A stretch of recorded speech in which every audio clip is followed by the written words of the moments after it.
This is the day the Lord has made, and I'm super excited to bring you my devotion. I am so excited that it's not just a new day, it is a new week.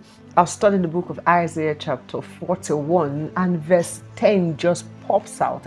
Now, it isn't my first time of reading that passage of the scripture, but there's a way the scripture makes a different kind of meaning when you are going through a certain kind of time. And so, the book of Isaiah, chapter 41, verse 10, makes more meaning to me because of the season of my life. It says, "Do not be afraid, for I am with you." This is God speaking. "Do not anxiously look about you, for I am your God. I will strengthen you. Surely I will help you." Now, when I was studying the scripture, when I got to the point of "surely I will help you," by the way, this is the New American Standard Version. You can read it in other version of the Bible. I paused at that point and I began to think about the help of God, especially through this phase of my life. Now, the first part of the scripture says, "Surely I will uphold you with my righteous hand." My friend, I don't know what you're going through or how life has been tough with you. Have you dared to hold God by His word? Stand by that word. Believe it with all your heart. Confess it, live it, and see it come to pass.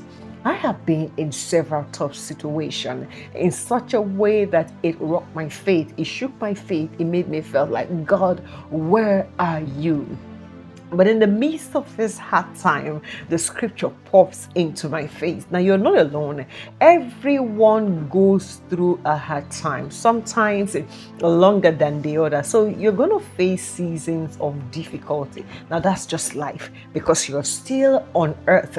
The only place where we get to, and the only phase of our life where we get to where we no longer experience difficulty is when we get to heaven, when your breath ceases on this earth and you get to heaven. But as long as we are here, we will face different form of losses. We will face disappointment. There will be financial strength. There will be illnesses. There will be broken relationship. All kinds of uncertainty about the future is going to come hitting at you. But the Bible tells us that when these times come, we must remember, "Fear not, for I am with you." You see, it seemed like God prepared us ahead of time for these seasons of difficulty, so that when we get into that phase, we will remember His voice saying to us, "Fear not, for I am with you."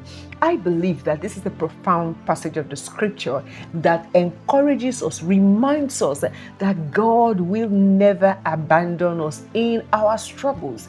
Instead, it gives us promises to hold on, a promise of His presence, the promise of His strength, and most of all, the promise of His help. Now, but the question is going to be, when you are in that tough situation, how do you find strength to move on? I remember some time ago, when I just started out in business, I made a bad business decision and then it affected the business. I just thought, how am I going to get out of this? What do I need to do? Now, at that point, I wouldn't say that I was hearing God, because the truth is that when you are in a difficult situation, you cannot tell whether you're hearing God, whether you're hearing your own voice, or whether you're just being moved by your emotion. You see, even in those times, His mercies prevailed on your behalf. And so finding strength to move on when we are in difficult situation itself can be difficult. But one of the things that you must remember is the passage in Isaiah chapter 41 verse 10. The very first thing we see there is that God's presence is our anchor.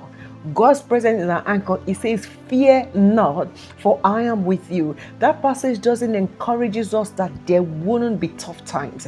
It didn't say that troubles will cease. It didn't say that you are not going to be sick. It did not say that you are not going to be betrayed.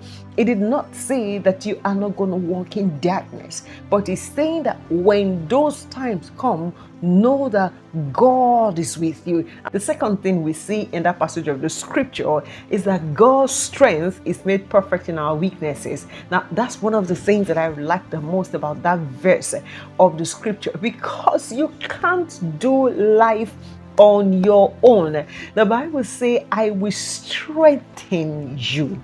I will strengthen you. Oh, my friend, I pray for you to receive the strength of God to carry through the rest of this year, to carry through the phase you are in, to carry through whatever you are going through. Because the truth is that our natural strength sometimes run out when we are faced with challenges, especially when it's a prolonged challenge. I've seen a couple of people, when they are ill, they just prefer death. I've seen some people, when they're under certain kind of pressure, they think about suicide. I see some people, they are in difficult marriage and then they want to leave. There are many things that will squeeze out your natural strength. But when God say, I will strengthen you, that's the God kind of strength. I believe this was what was going through Apostle Paul's mind when he says in 2 Corinthians chapter 12, verse 9, my grace, this was the word received for himself. My grace is sufficient for you, for my strength is made perfect in your weakness. My friend, the strength of God is made perfect in your weakness. And so when you feel weak, that's not a time to give up. That is a time to call upon God to strengthen you and to help you. The truth is that tough times are experiences for supernatural strength. Tough times, because those strengths, they come from God. Now I'm going to continue this discussion in the next video. I encourage you to subscribe so you are the first to be notified when the new video is posted, and look forward to part 2 of this video talking about how to navigate through tough time. Thank you and God bless you.